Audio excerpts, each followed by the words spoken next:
it was a group of young men and young women, Mashona people, and they were going to a trading store I later learned.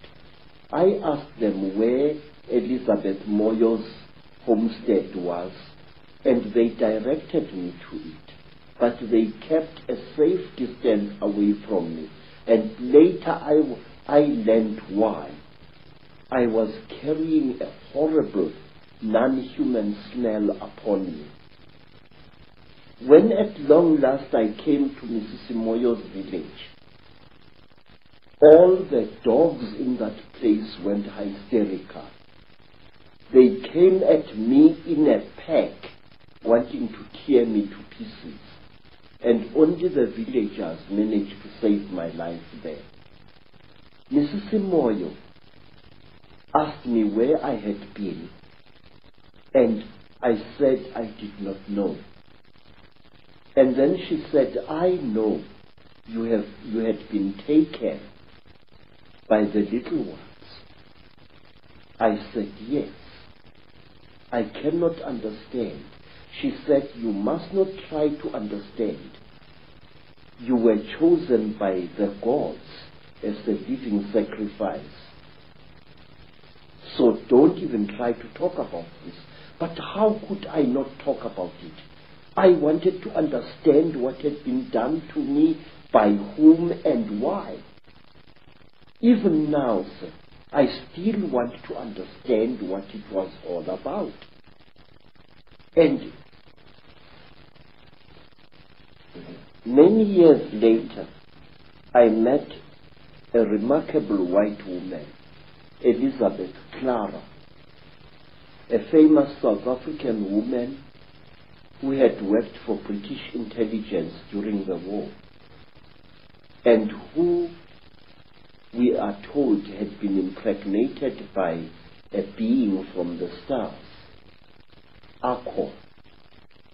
I asked Elizabeth what was the meaning of the strange thing which was done to me, because since that time I had come across many black people, well over 200, who had been through the same torture as I.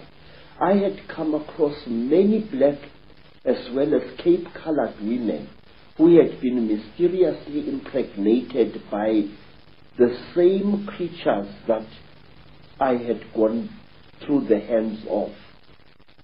And let me tell you one other interesting thing, sir, before I forget.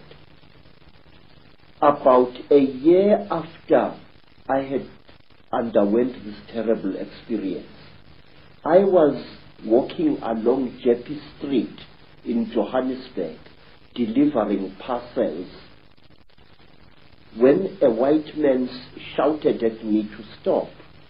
I stopped.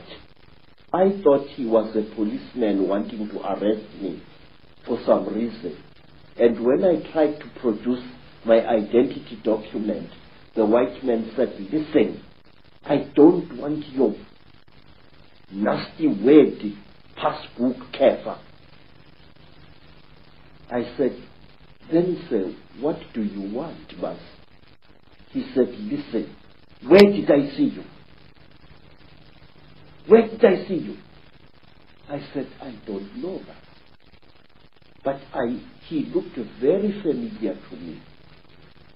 And then he said, listen, don't bullshit me, man. Where did I see you? Where did you and I meet? Then I said to him, I saw you in Rhodesia, in a certain place. You were lying on a table.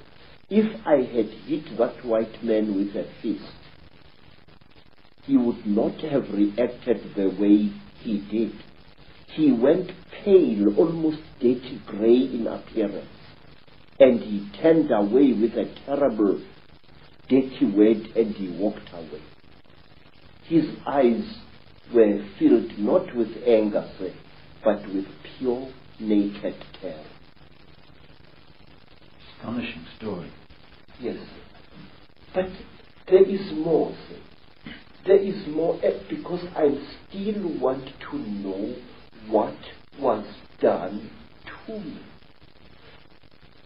say, one day you and I must talk more in greater depth than now.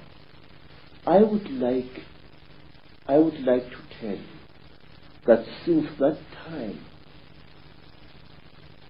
I have found that I know things that a man of my standard of education shouldn't know. These hands, and those who know me can confirm this, these hands not only have made these sculptures using ancient African metal casting secrets. These hands, believe it or not, can make guns and working jet engines. And one day I wish you to come back to South Africa and I will show you one of these things. I know things which I shouldn't know, and it started at that time. Now, you see, sir, I want to know, what am I? Since that terrible time, my life as a man was really messed up. And one day let me tell you, sir, since that time, I have become a very confused creature.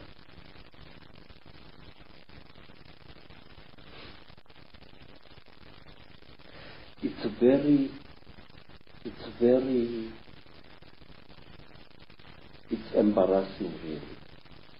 But since that terrible day, I became bisexual, which to me as an African is very, very disgusting. Since that time, my mind doesn't seem to be my own. I think about things that a man like me shouldn't bother himself about. I worry about people. It's sickening. I have ruined my life because of worrying about people. I feel that I want to take every human being on this earth by the shoulders, shake them roughly and say, listen, Pastor, there is more to this earth than you think. Say, I have seen the Chitauki. I have smelt them. I have had personal experience of these. And there are people who claim that these creatures are gods. There are people who claim that these creatures are experimenting on us. That is a lot of rubbish. These creatures are harvesting us. These creatures are not aliens, Mr. Icke. These creatures are sexually compatible with our women. And what does that tell you?